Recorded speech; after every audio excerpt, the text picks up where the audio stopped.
আশুলিয়ায় শারমিন গ্রুপের মালিকানাধীন কারখানার গাছের ডালপালার কারণে নিজের জমিতে ভবন নির্মাণ করতে পারছেন না এক ব্যবসায়ী। বিষয়টি সুরাহা করতে সরকারি দপ্তরে বারবার ধর্ণা দিয়েও কোনো প্রতিকার না পাওয়ার অভিযোগ তুলেছেন ভুক্তভোগী। উল্টো সরকারি কর্মকর্তাদের টেবিলে টেবিলে ঘোরাঘুরিতে হয়রানির শিকার হচ্ছেন বলে দাবি তার। এ ঘটনায় প্রশাসনের হস্তক্ষেপ ও প্রতিকার চেয়ে সংবাদ সম্মেলন করেছেন ভুক্তভোগী মার্কেট মালিক সমীর কুমার নাগ। দুপুরে আশুলিয়ার নরসিংহপুর এলাকায় সাগর সুপার মার্কেটে এই সংবাদ সম্মেলনের আয়োজন করা হয়।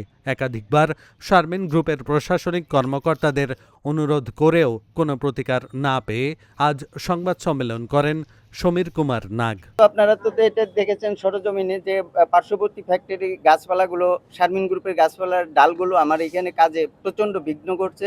গত 1 মাস যাবত আমার কাজকর্ম বন্ধ আছে। একাধিকবার রিকোয়েস্ট করার পরেও এটাকে কেটে নিচ্ছে না। এর পরিপ্রেক্ষিতে আমি ইউনো মহোদয় স্যারের সাথে যোগাযোগ করি।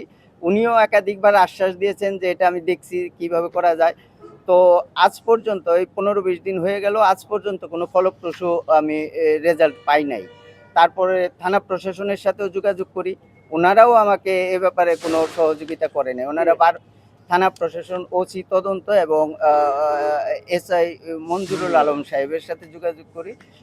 অভিযোগ দায়ের করার পরে ওনারা এসে তদন্ত করে আমাকে বারে বারে বলতেছে উনি দেশের বাইরে গেছেন, এটা আসলে তারপরে। অথচ ওনার সাথে কিন্তু গত পরশুদিন উনি এসআই সাহেব অন্তত 10 মিনিট কথা বলছেন।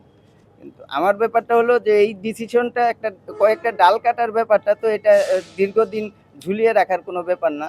আমি সরকার মহোদয়ের কাছে চাই যেন আমার এই কাজটা যেন নির্বিঘ্নে করতে পারি, ডালপালাগুলো কেটে নিয়ে যেন আমাকে একটা কাজ করার পরিস্থিতি করে দেয় আর কি।